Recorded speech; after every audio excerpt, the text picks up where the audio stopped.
Well, several people have asked me, hey, Tom, what's this drivebluebuzzer.com thing you got going on? And what it amounts to is we thought it would be fun to let some people come out and get behind the wheel of a real monster truck, drive it around our private road course up here near Waterbury, Connecticut, and feel what it's like to drive a monster truck. So we've put together the Drive Blue Buzzard experience, where you can come out and we'll show you how to drive the truck and have a little bit of fun. A little bit of background about the truck. The truck originally campaigned across the country under the name of the Night Stalker, and we brought it back here to Connecticut and kind of changed it around a little bit so that it could be driven all day long. Originally, monster trucks are set up so they drive about 10 minutes for the show, and then you shut them down.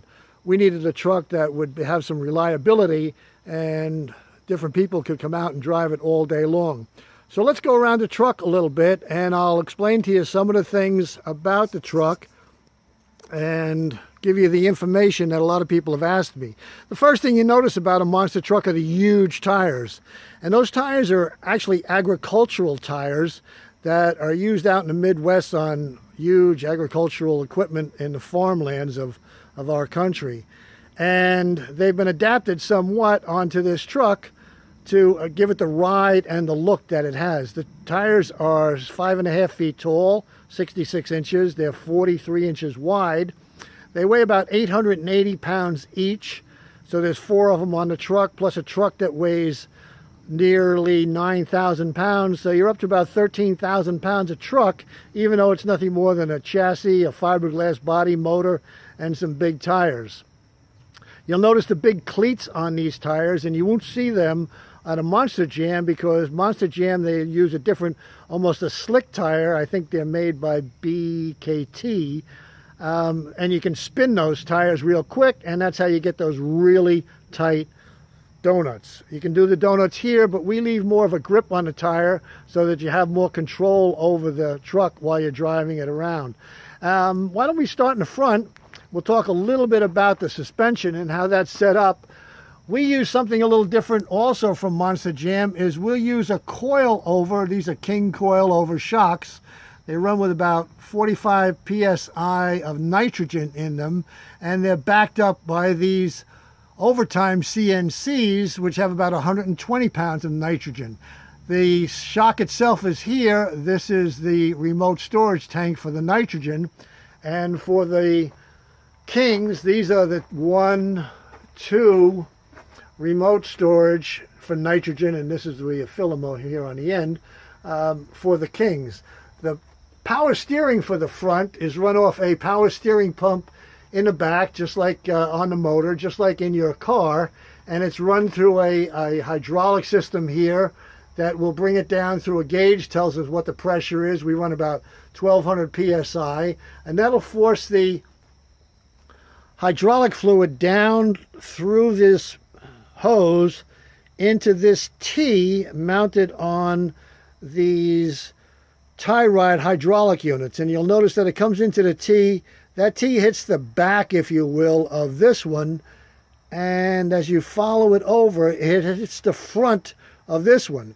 So when you push pressure into it, it's going to push that ram in this direction. It's also going to push the other ram in the opposite direction, and that is what gives you the turn to the right and left.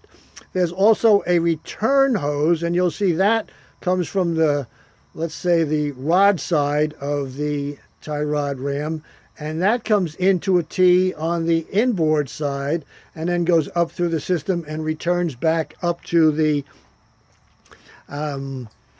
storage tank in the hydraulic system for the front wheel steer. The front differential is a 12-ton Clark, and it in the center here, and it runs out to the 2 Gillian. I think that Gillian that's how it's pronounced, on the right and left, and those are the planetaries. There's a tie rod that runs in between it, and that's what gives you your wheel alignment. We'll come around and we'll talk a little bit about the drivetrain. While I'm going there, I'm going to zoom in here so you can see up into the driver's compartment, you can see the orange 5-point harness and the white ball, which is the shifter for the automatic transmission. So as we go out and around, we'll look down into the base of it here. You know what we'll do? We'll shoot over to the motor real quick. This is a 496 big block Chevy. We run a BDS 671 blower, and right now we've got it set up with Phytec electronic fuel injection, which is much better for the application that we have. Down in here, just underneath, if I can zoom in a little bit, this is the pump for the front drive hydraulic system for the steering. There's an alternator on this side, there's one on the other side also. It's a reverse mount motor, meaning actually it faces backwards. It's followed through a GMC transmission here, a 3-speed transmission, comes in and through this universal goes into what's called a drop box, which is this unit here, and it takes the gear ratio from here, transfers it down below into the front and rear drive shafts, which run up to the front and the rear of the truck. You'll notice the Wilwood brakes are mounted on the drive shaft, not on the drums like they are on the car, and the black drive shaft in here is surrounded by an orange cage. Should a universal joint blow, that will control the drive shaft so it doesn't go crazy on us. Same thing in the back. There's another hydraulic brake system here. There are 2 master cylinders on the brake pedal, and one goes to the front, one goes to the back. The rear suspension back here is the tie rod ends, and again the planetaries, coil over shocks in the back, backed up by the override CNCs. The exhaust, as you can see, is an updraft and off those headers, and we put these huge Freightliner mufflers on it to keep it a little bit more quiet. The rear suspension is pretty much the same.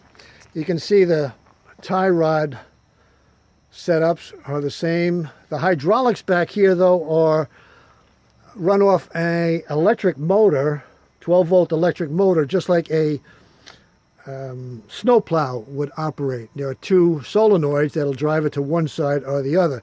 The only difference in the back is with the auto steering, there is a cable that runs right through here, and as the wheel turns, that cable will push in or out through this shaft, and there are 2 sensors that sense where that shaft is. Based on that, it will automatically bring the wheels back into center. They'll either turn center right or center left. In the back up here is our fuel cell, 20 gallons, it's foam filled. There's a fire suppression system mounted into the truck. On this side of the motor, we'll zoom up here and you can see the radiator is mounted way up high so it gets plenty of air. There are 2 17-inch electrical fans on it, and below them you can see the transmission cooler and the fan for that. A little bit of a view from this side of the motor. You can see I've got an alternator on this side. There are 2 alternators. They run about 150 amps at 3,000 RPMs. So they put out 300 amps, which is a lot, but that's what's necessary when you have all these electrical components and that rear steer, which draws almost 150 amps by itself. In the back here also is where the electric fuel pump is, right here, and that drives up to the system, up to those 2 Phytec electronic fuel injections, and of course KN is the only filter that you put on anything. There's also a electric water pump right here, and what we'll try and do is get up into the cab so I can show you a little bit about what's up inside here.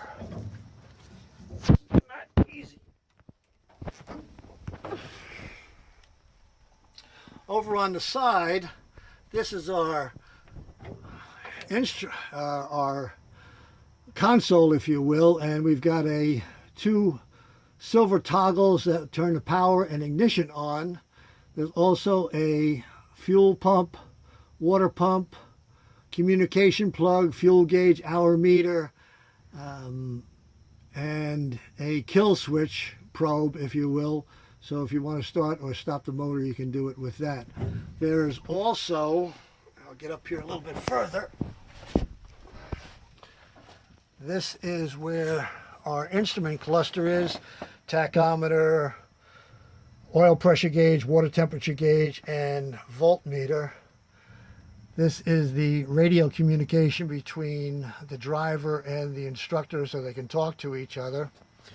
And up in the front here, we've got the layout for the track so the driver knows where he's going to go and what he's going to do.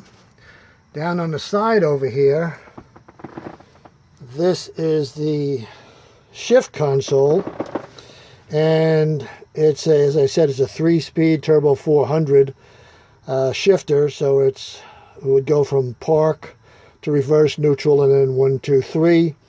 The fire pull, which we never want to have to use. Another silver button which engages or disengages the self-centering on the rear steer.